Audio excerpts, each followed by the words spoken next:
Alright everybody, welcome back to Skyway Classics YouTube channel. To finish off our day, we are going for a ride in our 1963 Chevy Corvette Convertible. Now we all know that 63 is one of the most popular years for the Sting Ray. Of course, a lot of people never really know the difference between the 63 all the way up to the 67.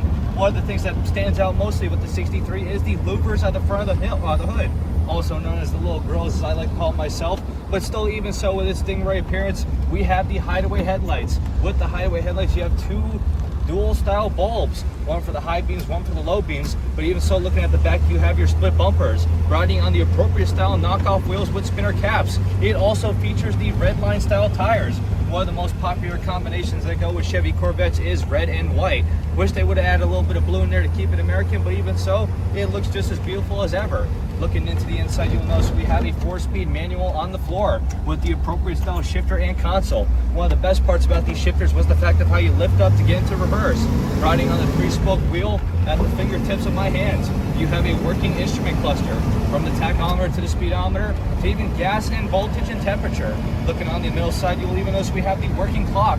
But one of the favorite features about an old car is keeping the AM/FM Delco radio, which you actually see right now works and tunes perfectly from the dash speaker. But of course, the Vette was always known as a 2-seater with the red vinyl bucket seats. You had the fine vinyl door panels. Even so, with that, just the little buttons for a door handle. For vent and AC, you had your little vent windows. You cranked all the way to get some fine fresh air in. But even so, with Convertible, you don't have to worry about that, as the wind is right there at the above of your head.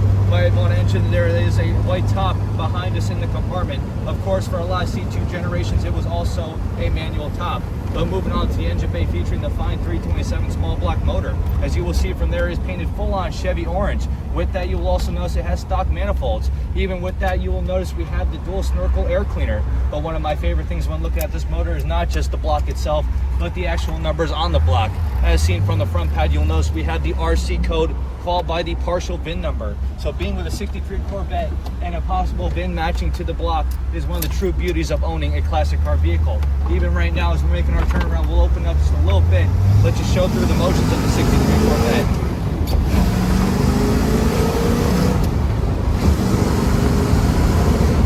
Strong and mean right there. Of course, we opened up a little bit, I'd like to say probably a little over 30 miles an hour, but still handling strong to a dual exhaust system out the back, followed by a clean and perfect underside.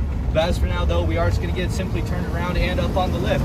So if you have a moment, folks, please stay tuned with us to see the underneath.